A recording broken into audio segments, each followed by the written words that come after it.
Welcome back, welcome back, welcome back. Week 14, Ravens Roundup. We're going to start off with Lamar Jackson as always, especially since he's been the starter. We lost to the Chiefs 27-24. I predicted the score to be 27-24, but I expected us to win on a Justin Tucker field goal late in the game. It was flip-flop. We should have won the game in my opinion, but by no means am I upset that we lost the game. There are some things we need to do better, should do better, can do better, and hopefully going forward we'll get those things corrected and hopefully win out these last 3 games. Because with Pittsburgh losing, we're still only 1 game back, and their schedule is a lot tougher than ours. And I think we can go 3-0 in our schedule, and I'm looking at a 1-2 for them. But it's the NFL; anything can happen. Again, I said I predicted the score with some friends of mine to be 27-24, which it was that, but we lost. Lamar's ankle is okay going forward. You know, he got hurt those last 2 plays. Couldn't play those last 2 plays of the game. And the new thing that came up today is Joe Flacco, if he's healthy, and I'm sure he's healthy by now, is supposed to be part of the plan. And you know, it's interesting to see how they're going to use both Joe and Lamar. But let's get into what Lamar did good and what Lamar did bad. And this to set this up and preface it, I gave you a good Lamar play and a bad Lamar play in succession. So we'll go through it like that, and just some things that he should be able to do that he's not doing at the time. I can kind of see why people don't want him to be quarterback or be the quarterback, but I just think it's a lot of more layers to why our offense has transformed the way it has with him at quarterback. And it's things that the naked eye can't see. And I don't really have the time to give you all those things, because that could be an hour, 2-hour video with, you know, reading backside ends and holding backside linebackers and all that good stuff. But let's get into Lamar's good plays and Lamar's bad plays for week 14.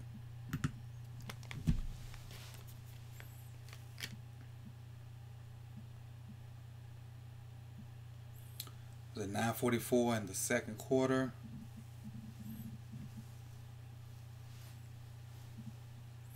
Bringing Ty Montgomery in motion, and this is just an overall bad throw.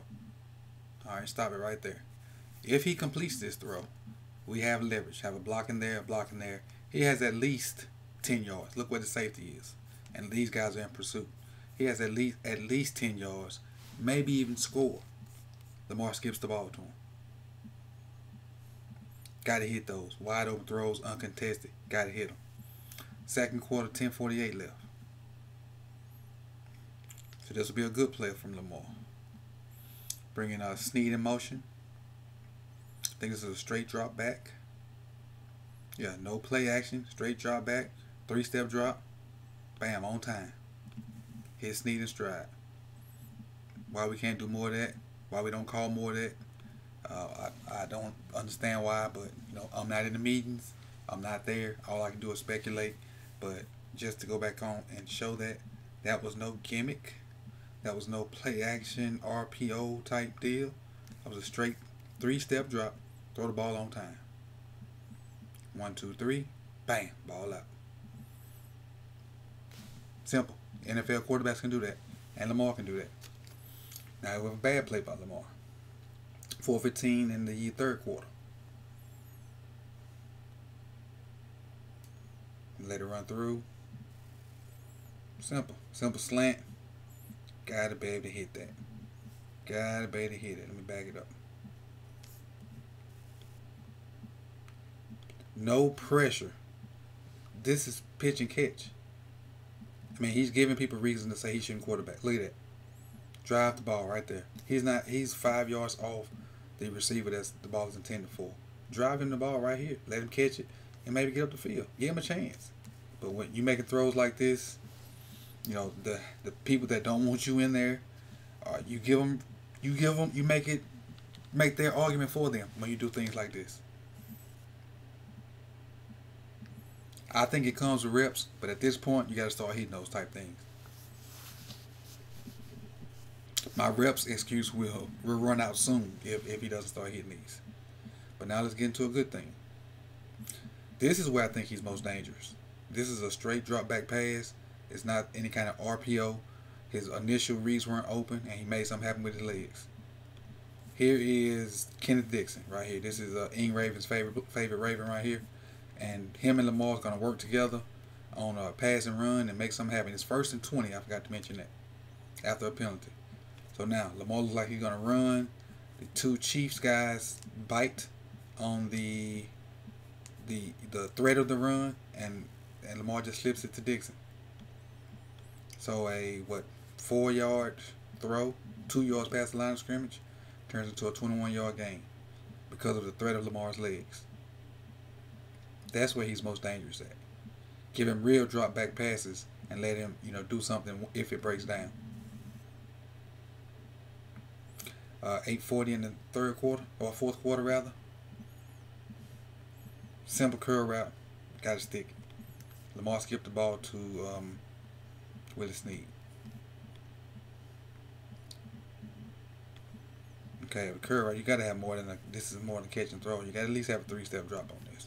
This is not a catch and throw unless there's a play action. I missed.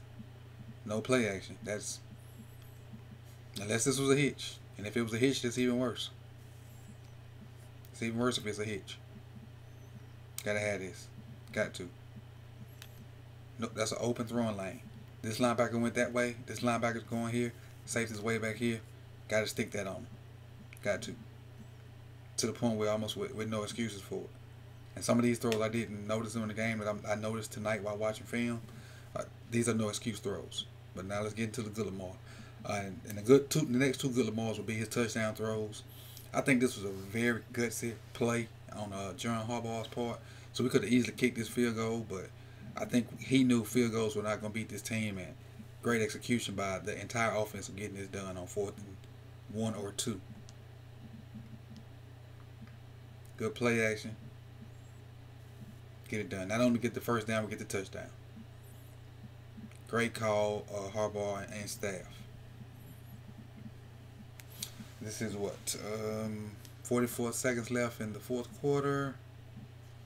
This will be another bad throw. This is the fumble. This is the fumble that should have cost us the game.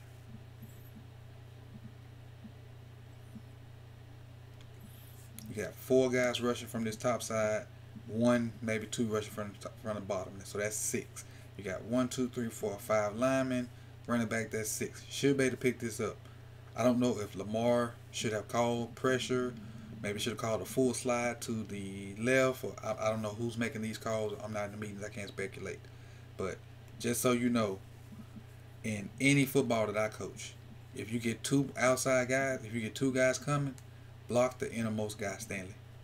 Always block the innermost guy. Let that outside guy kind of fend for himself. I don't really, like I said, I don't know what the call is, but always block that that innermost guy. Let the outside guy be the one that takes the longer path to the QB. Staley blocks the outside guy, and Houston has a free run. Bam. Staley just sticks his hand there and goes to block him. Houston has a free run. The back, I don't know if he's scanning to see if there is anybody free, but if he looks over here, he thinks everything's sealed. But he doesn't have to get a chance to cut his eyes there. I don't know if he sees him later or not.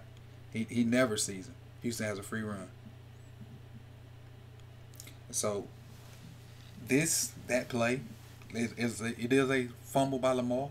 He is the quarterback. He should take care of the ball. But the man had a free rush.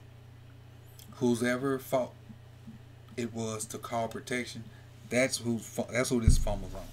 If it was Lamar, it's Lamar. If it's the center, it's the center. Somebody that's in charge of calling protection, that's who fault this fumble is. Luckily they missed the field goal and we had a chance to play some more in overtime. And the last good play is Lamar's touchdown to John Brown, which we executed a great crossing pattern here, natural picks, and he hit him right in stride. A little play action there, that natural pick by Crabtree. And I'm telling you, it's hard. It's hard to defend this stuff. Hard. This picks used to be like natural, and now offensive coordinators like myself and other guys, we actually call picks and teach receivers how to run these pick routes. And all he had to do is put them on it. Any kind of throw behind or overthrow, he could have missed it. Lamar stuck it on him. Good play for a touchdown. I think this put us up 24-17 at the time. We were looking good. We just didn't finish. Lamar, like the sign says, growing pains. Lamar had some good throws. He had some bad throws. He had some dumb plays. He had some smart plays. But this going forward, I don't know what the plan is with Joe. If you put Joe in, I'm gonna support him. I just want 3 more wins, 2 more wins at least, and try to make a playoff run because our defense is playing lights out. I just don't think we'll be able to run the ball with Joe in as quarterback like we do with Lamar, and that's those reasons I would need an hour or 2 to explain to you.